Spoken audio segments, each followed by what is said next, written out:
The following is a paid commercial program, and the views expressed are those of the speaker and do not reflect the views or opinions of iHeartRadio, its staff, or management.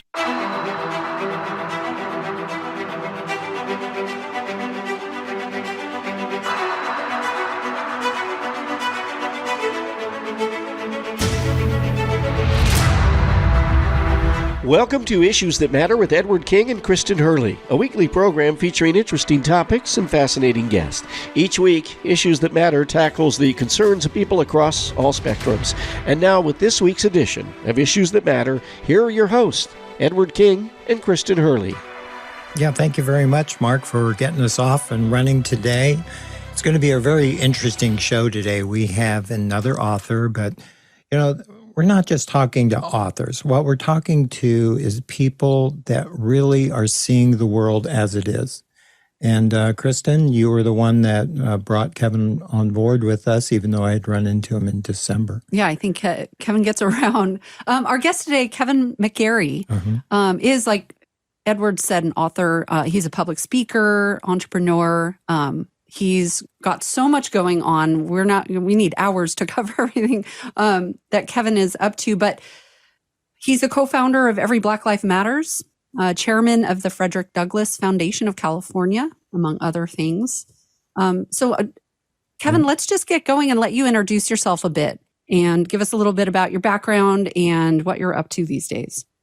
Awesome. Well, thank you for inviting me on, Kristin, and Edward, so good to be on with you, good fellow patriots and people of faith. It's a real honor and privilege for me to be here. Tell you a little bit about my background. I actually grew up in the Bay Area, grew up in San Francisco, grew up in the 1960s, grew up in, abject poverty, project housing in San Francisco. If you know anything about San Francisco, Hunters Point was a big project housing complex up there in the 60s. And if you know anything about that area, you know that the Black Panther Party was actually started in Hunters Point. And so it was pretty, definitely poverty stricken and crime ridden and those types of things. So I grew up in that kind of an environment. Then my parents later moved to a lower middle class community, not far from there, but a few miles from Hunters Point and 3rd Street over there. And so I grew up in inner city, schools, and was kind of a street hoodlum, did kind of all of the crazy street stuff that young urbanized Black boys tend to participate in. And but there was one thing that kept me coming home every day and not dropping out of school and staying on the straight and narrow. And that was my father. My father came home every night, even though he was a grotesque alcoholic. But he came home every night. And so my mother would use that as the stick, look, if you don't get good grades, I'm going to have your drunk daddy get on you. So I always got good grades, and as a result of that, decided to go to San Jose State when I graduated from high school because I had pretty good grades. Went to San Jose State and got a sociology degree. So let's follow the map here a little bit. Born in abject poverty, inner city, urban dweller type living, a hoodlum. Then San Jose State, sociology. So I'm steeped in poverty, liberalism, progressivism, and Marxism by way of what they would teach in sociology. So I understand it all from that perspective. Okay, got married to my the love of my life. We've been married now 36 years, and what we decided is that we would be really principled about our faith walk. And so when we started to look at that, we realized that the way that we had been voting and engaging civically did not make sense. It didn't align with our faith. It didn't align with our morals and fundamentally who we are. My wife is a psychology degree.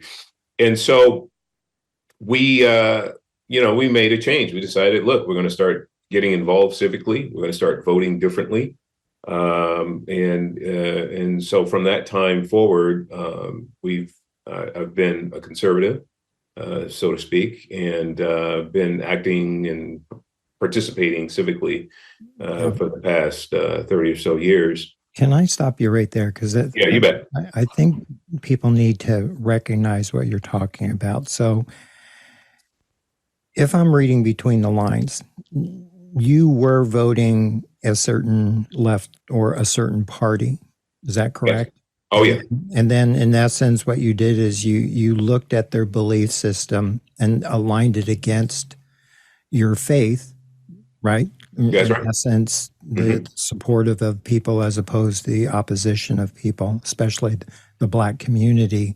Yep. How did you get to that revelation? Because, as a teacher, I have taught all flavors, and it's always been, to my amazement, the people of color are supportive of that far left party, thinking the absolute opposite of what the reality is. And I think that that's something that you've discovered and then you have brought together into this book that we're, promoting today, which is Woked Up by Kevin McGary. And just like a couple of weeks ago, where I had talked about a must-read book that I'm bringing to the audience, this is a must-read book. People need to have clarity about this particular subject. So it had to be more, Kevin, than just, your belief system that brought this revelation to the forefront in your mind and your wife's mind. What things did you actually see that said following this pathway of a political party is actually detrimental to myself and my community? Yeah, that's a great question. For us, it came by way of, I would say, divine revelation, because we didn't think twice. We were being discipled, and so all the other domains of our life, our workplace, our faith in the workplace, our faith in our community, faith in family, and all of the other domains of life, we freely submitted, said, look, yeah, we got to change this and this, and we align with God's word, and we'll do it that way.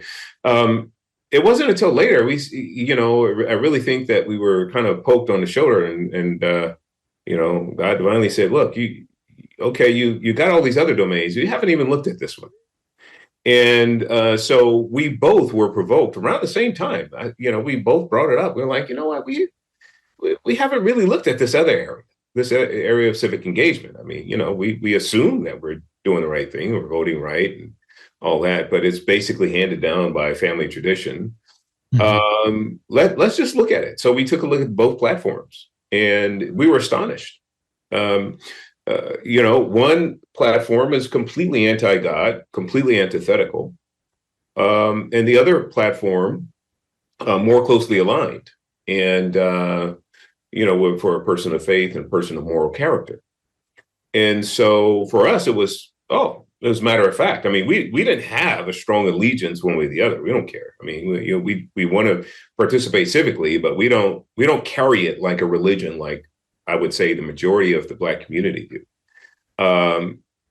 Their religion, in my opinion, this is just my opinion, but based upon thousands of conversations, their religion is the Democratic Party. In other words, you can't tell them, they can't logically adjudicate and process and distill their actions,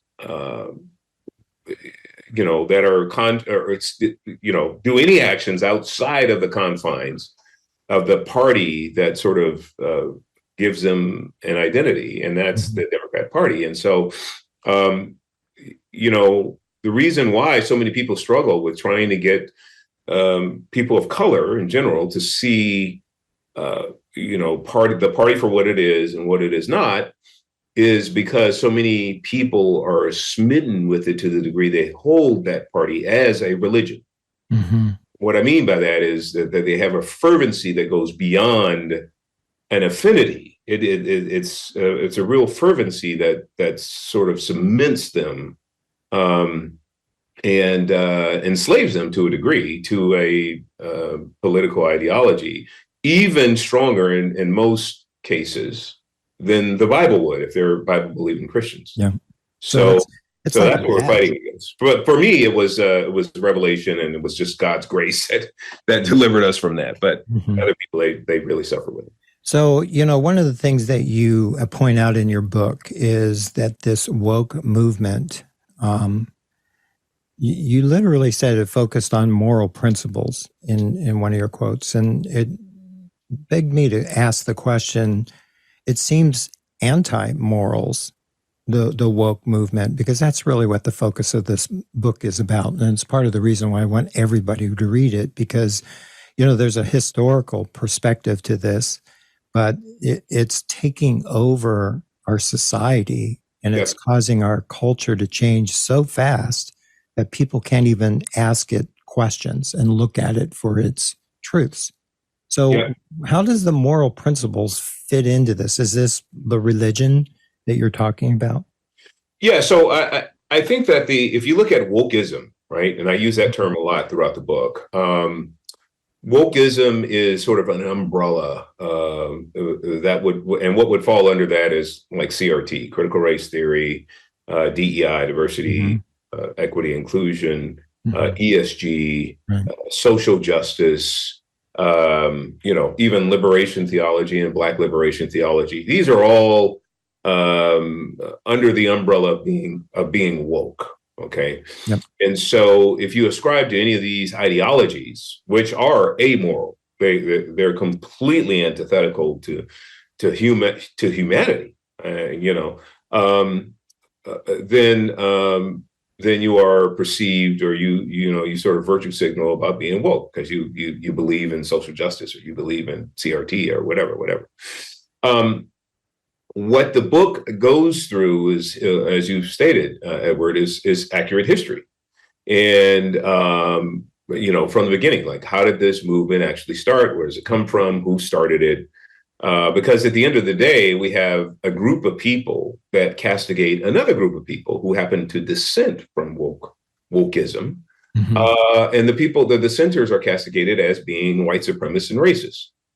And so if that's a fact, the whole premise of the book was let's look at that. Is there any credence to that? Is that reasonable? And what you find is, if you go through history and you trace this all the way back, you realize the people that and their ideologies that are, again, amoral, that are just immoral. They're not moral people. Those are the ones who are literally, by definition, not an ad hominem, but by definition, they are white supremacists and racists.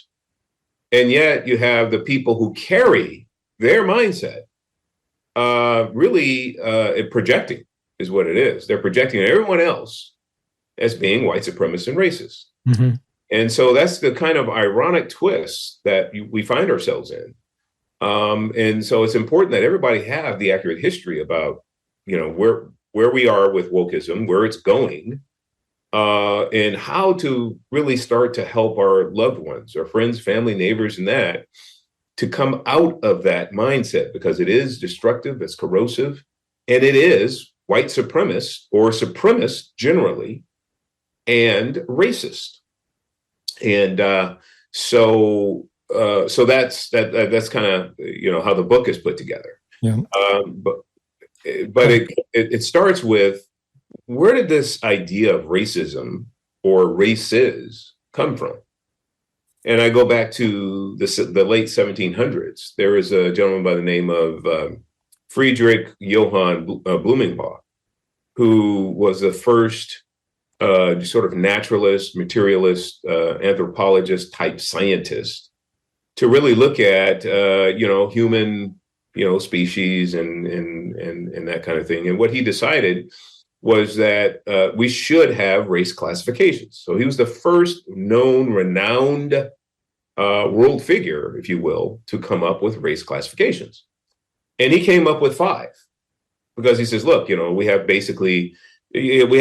multiple continents. We have 7 continents, but 5 are actually heavily populated. So why don't we classify based upon, these 5 geographies? And so that was it. It wasn't based on skin color. It wasn't based on anything else.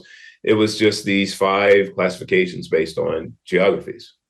And then it turned into skin color much later. And I can go into that, but I want to pause here in case you have any questions. Well, what you were talking about a few minutes ago, we hear nothing from the White House on down.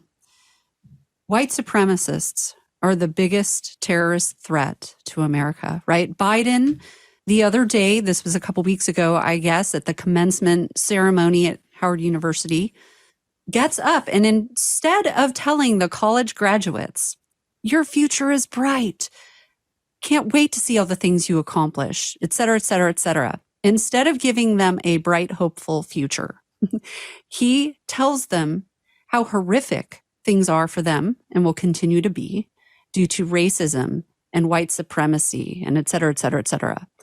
It's abhorrent and disgusting that anyone, says these inaccurate lies. But for the president of the United States to just boldly put that out there again and again and again, it drives me insane. And it feels like we're up against such an incredible force with this crazy religion, this crazy CRT Marxist ideology. You cannot hide from it. So what I wanted to ask was, with all that, we have young people today, no wonder they're depressed, they're confused, their rates of disease and suicide through the roof and crime. How are young people today supposed to be indoctrinated to this degree that they are in the colleges and universities and schools, and then by the president of the United States? How are we supposed to move forward with this heavy hand on everyone in this cultural revolution we're going through? Yeah, that's a great question, Kristin. So here's the thing. First of all, we have to realize that we are being bombarded with these lies. Okay, the entire United States are being gaslit, but not just by some benign figures. We're being gaslit by masterful propagandists, and they are absolutely masterful, but they are absolutely maniacal and diabolical as well. So we can't discount the effectiveness of their level of masterful gaslighting. The chief among them would be, Biden. I mean, I think every other syllable that comes out of his mouth are just grotesque lies. I mean, the guy, he was a plagiarist and all of that, and a heavy segregationist and a horrible racist. Right. His history, and I'm not speaking ill of him. I'm just speaking truth. This is what it is. Yep. I mean, a lot of people don't even realize that Biden is the one. And I always remind my Black pastor friends who would want to, beat their chest and virtue signal about how terrible things are, and mass incarceration and all this other kind of stuff. And I always remind them, excuse me, mass incarceration? And they say, yeah. I say, now, who actually did that? Who actually caused that? And then they look at me sort of flummoxed. And I say, well, let me just remind you, there was one gentleman in 1994 who beat his chest about passing this new crime legislation targeting Black communities. He said if they even have one, like a $15 little rock of crack, they'll go to jail for up to 15 to 25 years. He beat his chest about that. He ran multiple times in his senatorial races on that, his signature legislation. Mm-hmm. And they say, oh man, who is that? And I say, the boy that you voted for and who's right now sitting in the White House. Yeah. That's a fact. Now, but Biden is that guy. He's a horrible racist propagandist, and but we can't focus so much on him and miss what they're really trying to do. What ideally they would love to do is position us for the Great Reset. And some people say, well, where are you going with this? How does this even work? Okay, so imagine this. If Biden, which he already did his first year in office, couple months in, he says, look, we have such chaos in our streets. The UN should weigh in on the United States domestic policy. This is what he gave the UN a green light to assess U.S.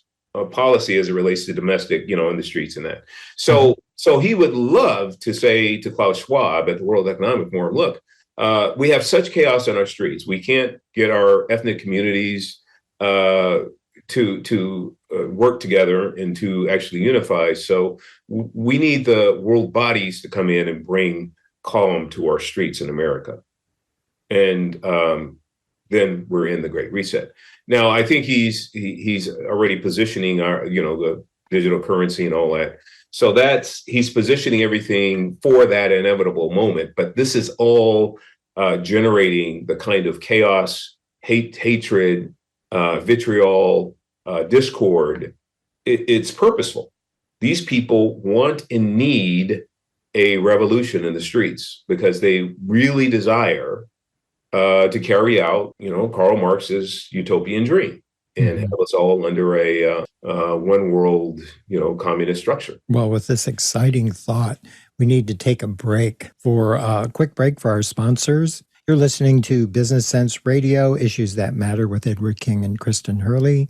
And we will be right back. Freedom Fest 2023 is coming to the home of the blues and birthplace of rock and roll, Memphis, Tennessee, July 12th through 15th. The ultimate summit for liberty and financial freedom hosted by Fox Business' Lisa Kennedy. Attend our Global Financial Summit, 4 days of investment advice, dozens of financial experts. Use promo code BIZ50 and save $50 off. That's BIZ50. Reserve your spot at freedomfest.com.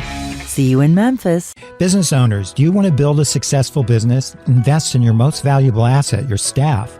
Alliance Career Training Solutions solve your staff training needs.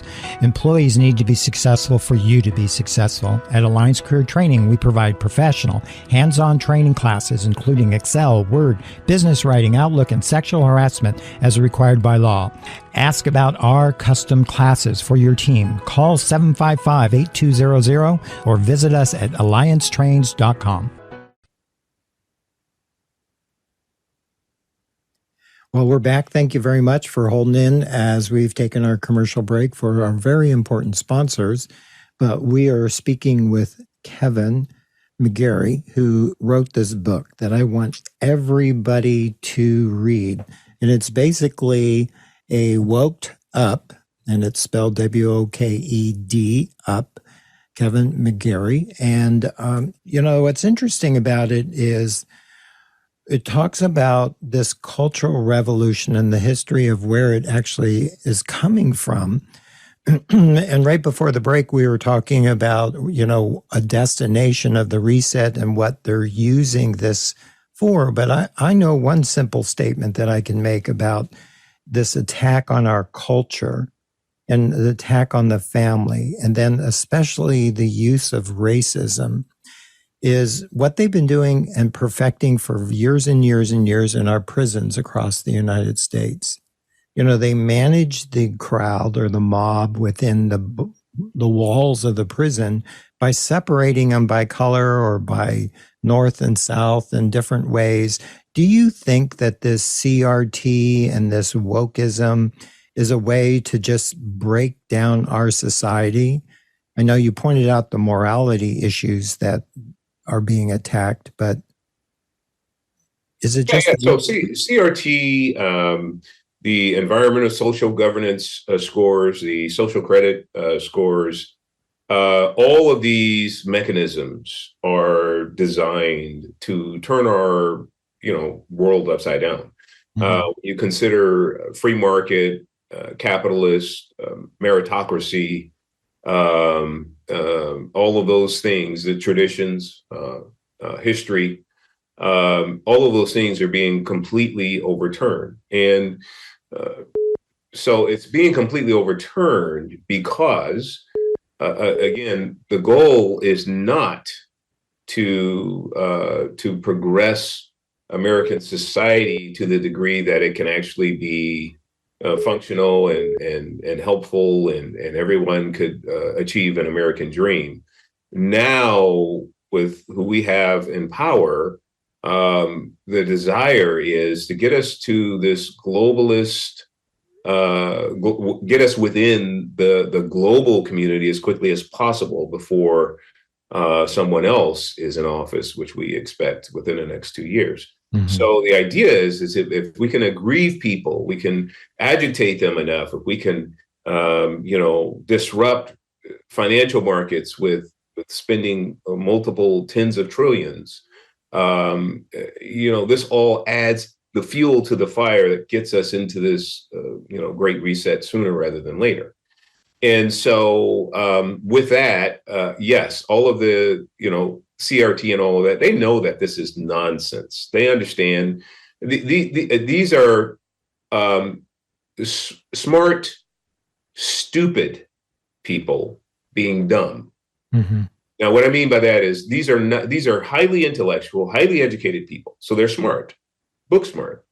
But they're stupid in the sense that they have this utopian dream that Karl Marx had of communist or radical socialist, whatever you want to call it, somewhere in between, and they want to forsake our founding and our traditions and our history and all of our successes as a country to fall in with this global movement, and so that's being dumb.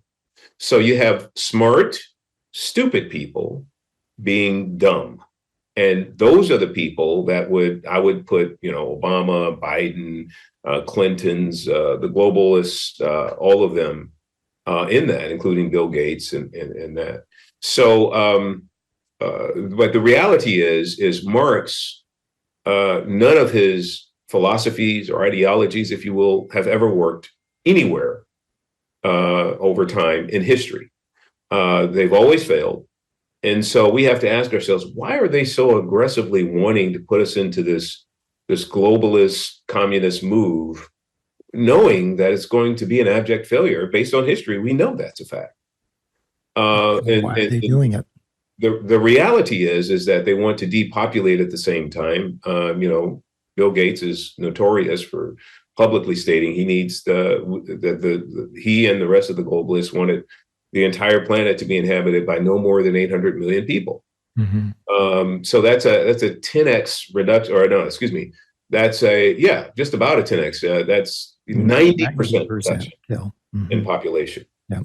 And so that's what we're fighting. I mean, that's in essence. This book goes into a lot of detail about that, where these ideologies come from.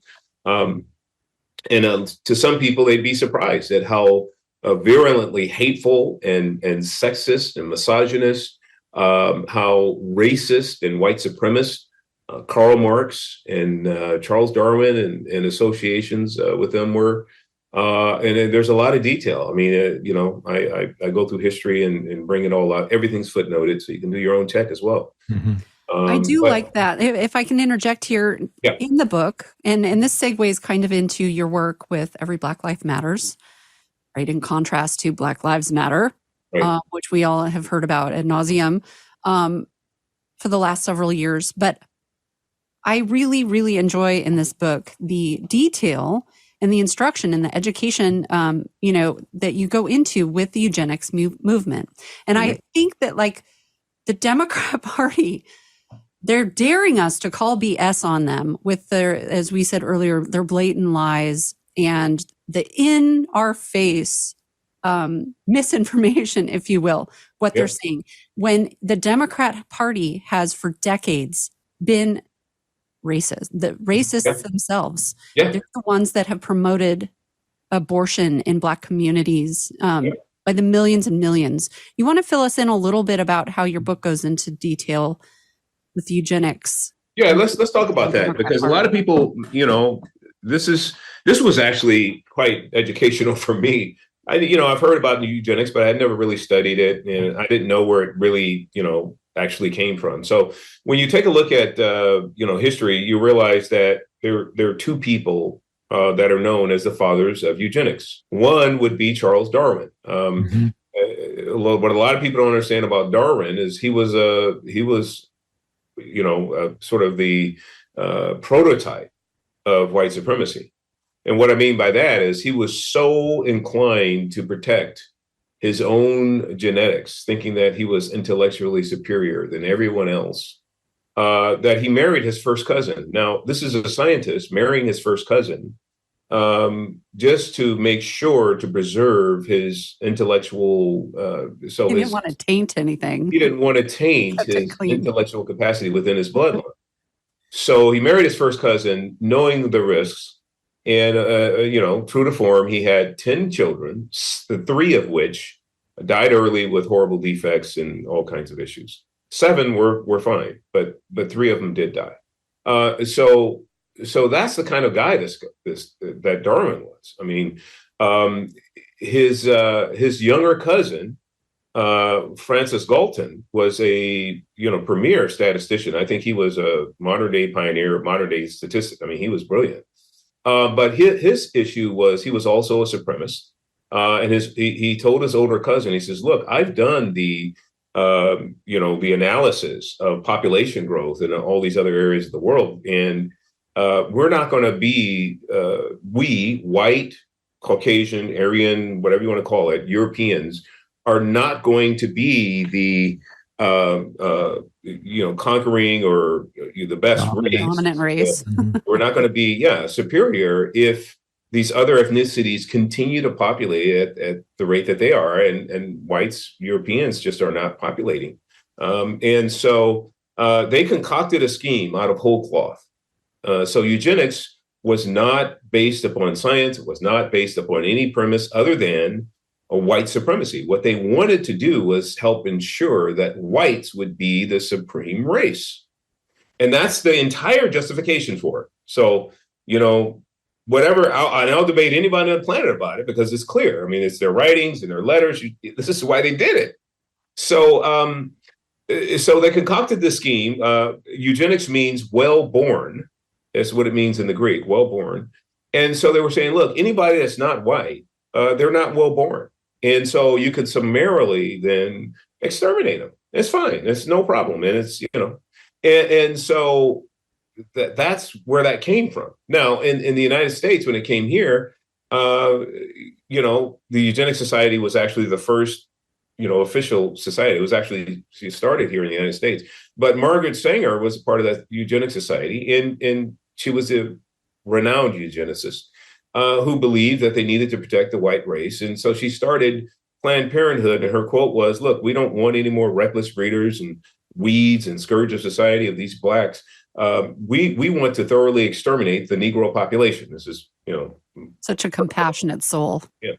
And so she started Planned Parenthood to do that. Okay. That was her entire justification. Her entire business model was, we just want to exterminate blacks. She realized she couldn't put her edifice out there that says, hey, exterminate blacks here. So she says, look, we need other services to sort of round off how we do things as, family planning clinics. Back in the day, that's what they were called. So anyway, that's part of it. I mean, it started here with mass sterilization of poor black women, and then it went into abortion. And I tell everybody, look, this is a story. This is the history. It is white supremacy. It was started based upon white supremacy and racism. These people hated blacks, Darwin and Francis Galton. So if you want to continue to be, hey, I'm pro-abort and a woman's right to choose, and that's fine. You can do that, but just own it. Why don't you just be a person of integrity and say, look, you raise your hand and say, look, I am a white supremacist and racist because I believe in abortion, because that's what you can't. Do you understand? You cannot demarcate the entire intentionality of why abortion is here and yet say that you have a noble cause. Right. That's impossible. The only reason why we have it is because we had a couple of white supremacist racists to concoct it. That's what. And the statistics don't lie. Right. The numbers of Black aborted babies over, I don't know what. Represent over 40% of all abortions in the United States. But here's where the numbers break down. Blacks represent 13% of the population. Of the 13%, 6.5%, approximately half are women. Okay, so when you take the 6.5% and you look at childbearing age, approximately 3.5% are childbearing age, 15 to 44.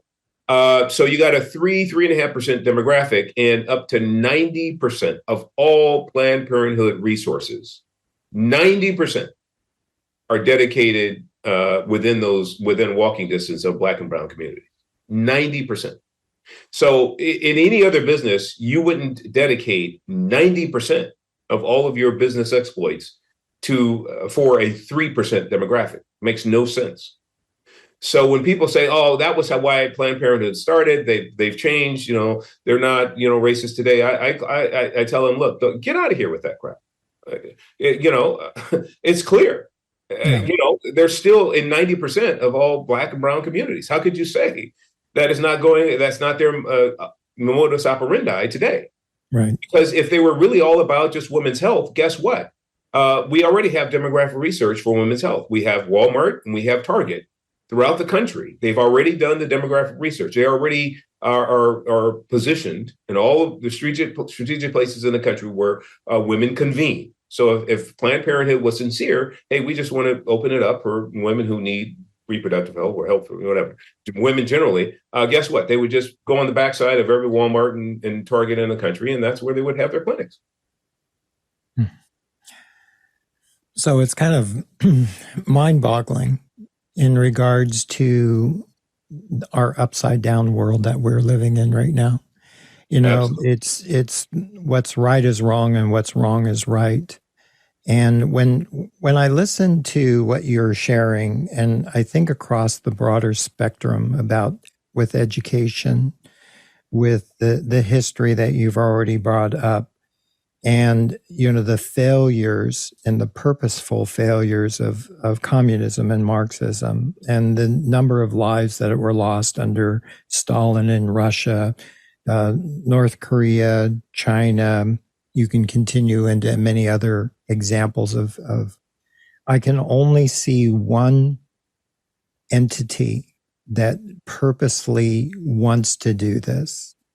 And what I say is this, and I've said this many a time on my show, the reality is it's evil.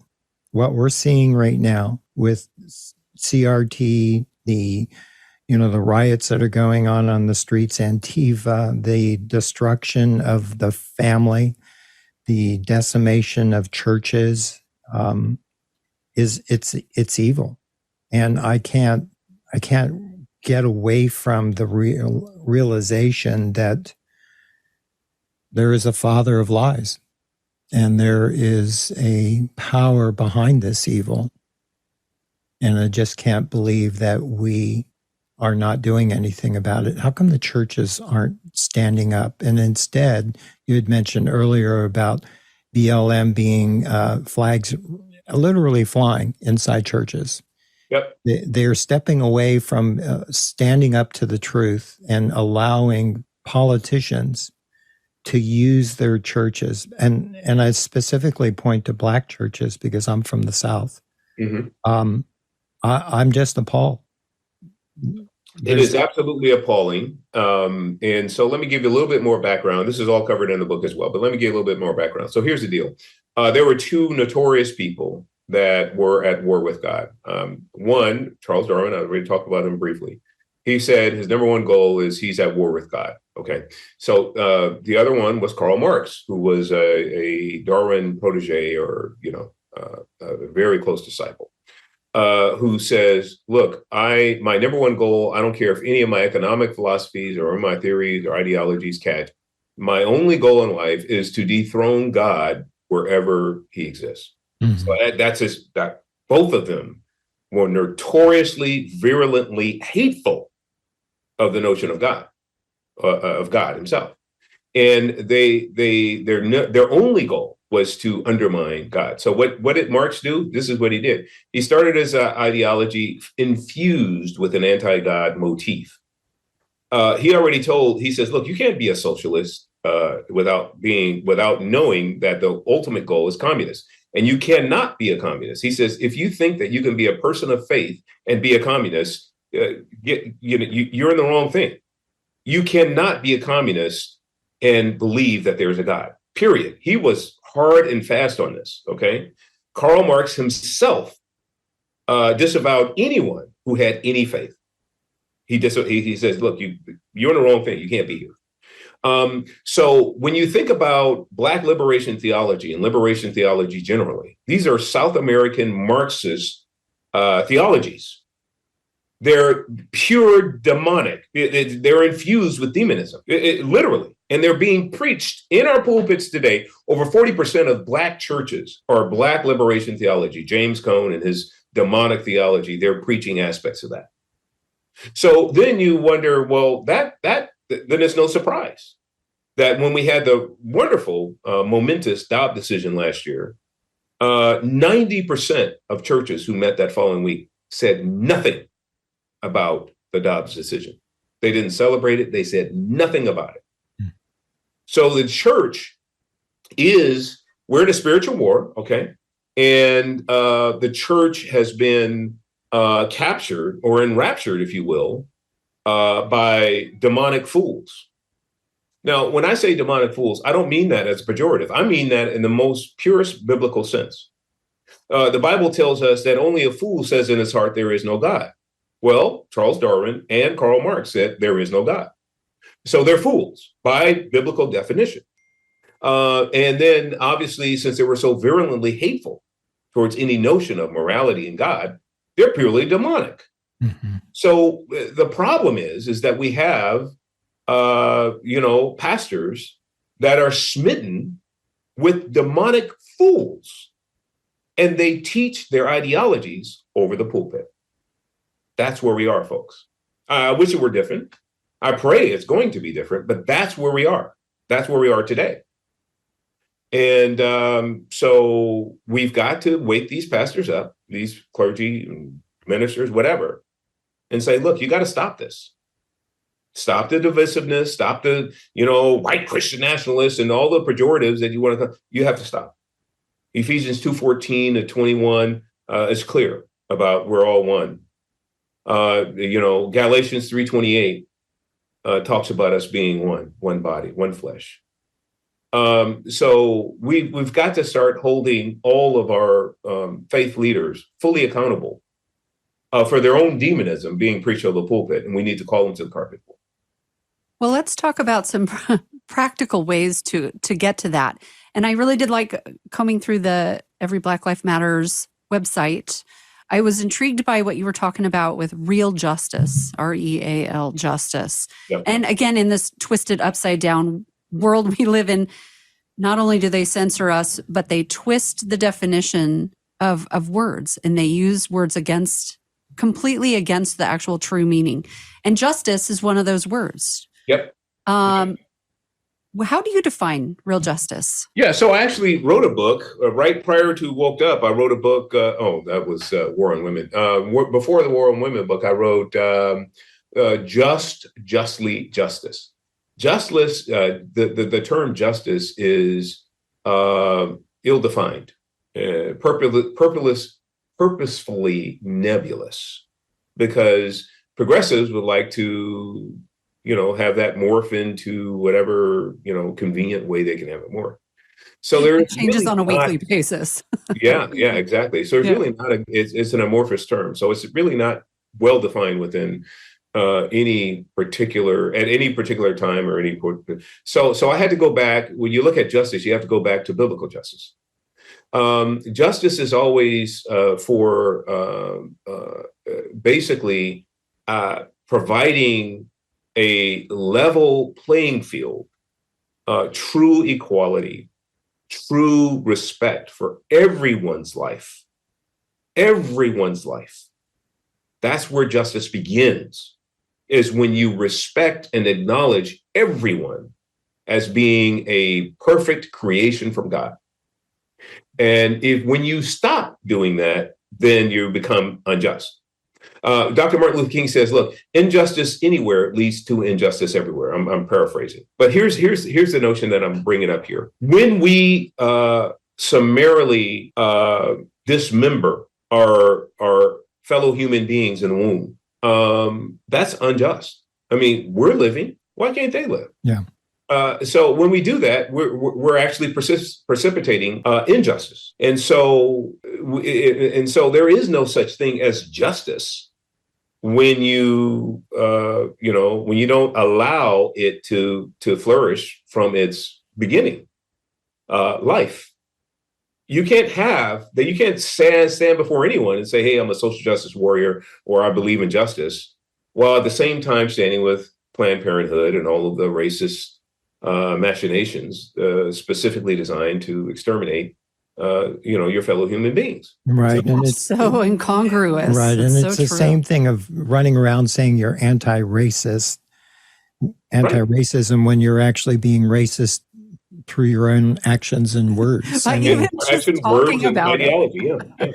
I started a school back in 2014 simply because the disadvantaged and underserved were not provided the tools through education to find a good, sustainable economic income.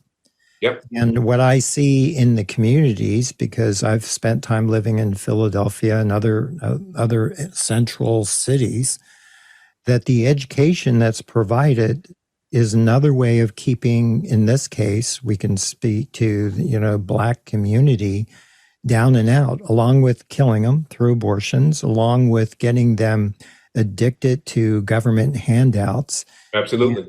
And then taking away their literal choice by not educating them and, basically imprisoning them, as you had pointed out with the Biden efforts. So the question that I know Kristin has that she hasn't gotten to, because she has 3 young kids, middle-aged kids, it sounds hopeless. Is there any hope for our country, our communities, and ourselves and our neighbors? What's the hope? Yeah, so the hope is this. With more education, for ourselves individually, we have to fully equip ourselves first. So I think reading this book will help you in a big way, and all your listeners. Okay.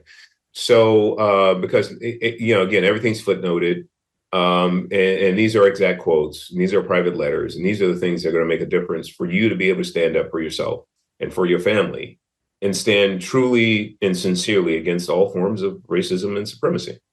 Whether it's white supremacy or Black supremacy, any form of supremacy is horrible. It's completely it's inhumane, and it's unjust, and we need to all stand together against it wherever it occurs. Okay, so the Woke Up book will help you there. So after we have the education, then we would stand together and start to hold all of our electeds accountable. When I say accountable, I mean hold them accountable to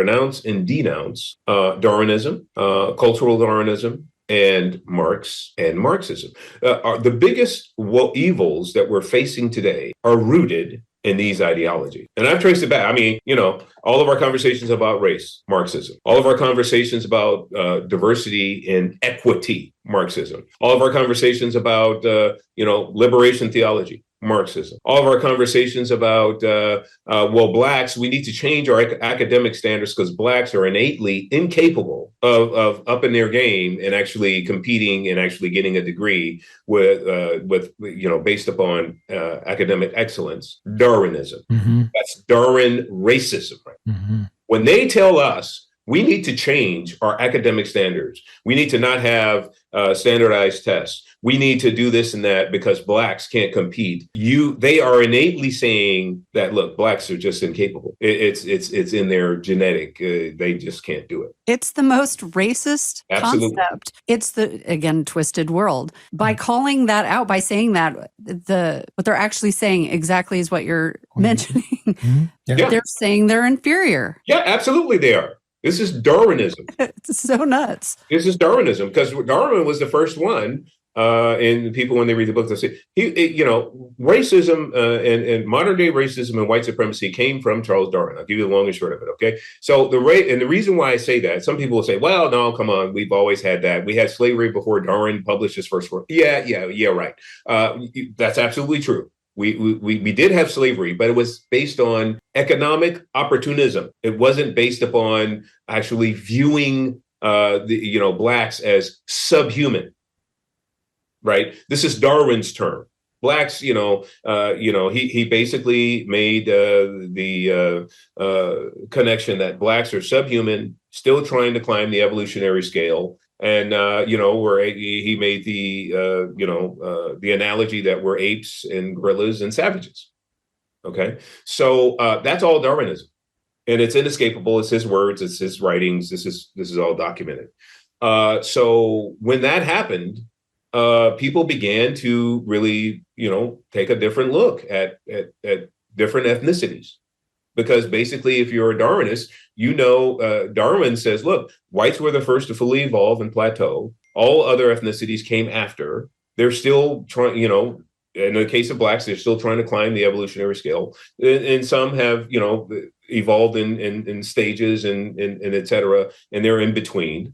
But no one is as superior as whites. We fully, this is thinking. So it's stupid. I'm sorry. I don't mean to jump in.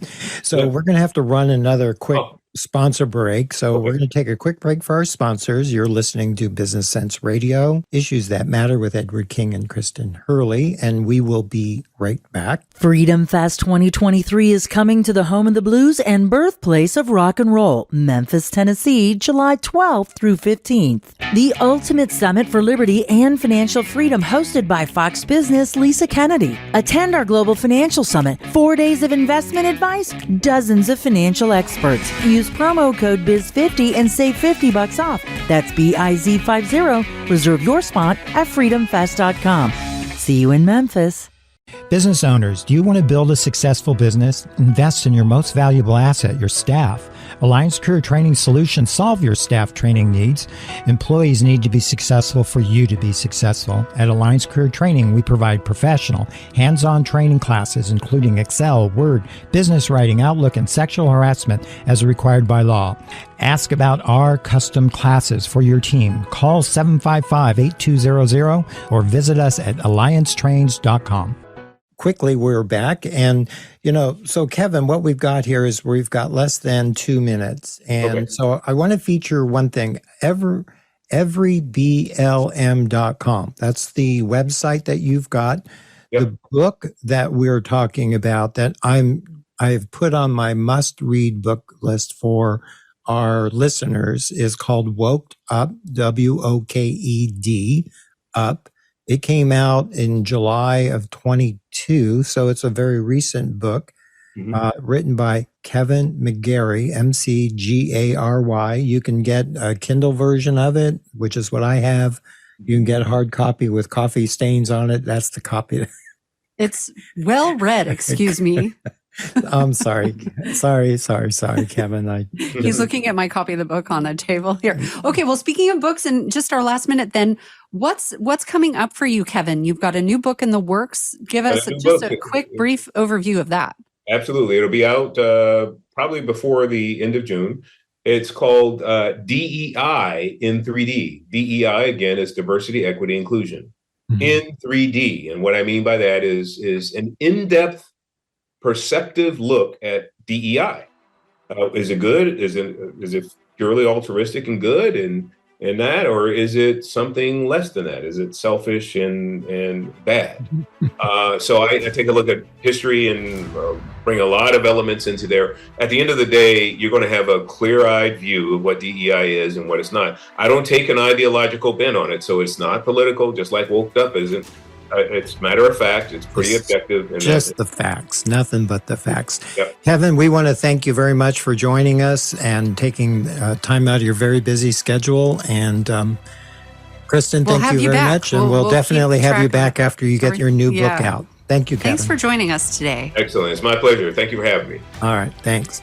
And thank you, Edward and Kristin. And you've been listening to Issues That Matter. And you can contact Edward or Kristin through our website, bcrradio.com.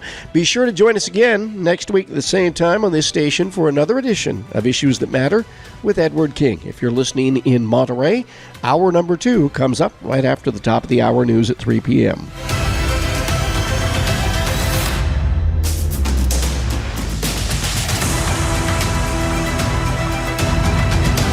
Preceding was a paid commercial program, and the views expressed are those of the speaker and do not reflect the views or opinions of iHeartRadio, its staff, or management.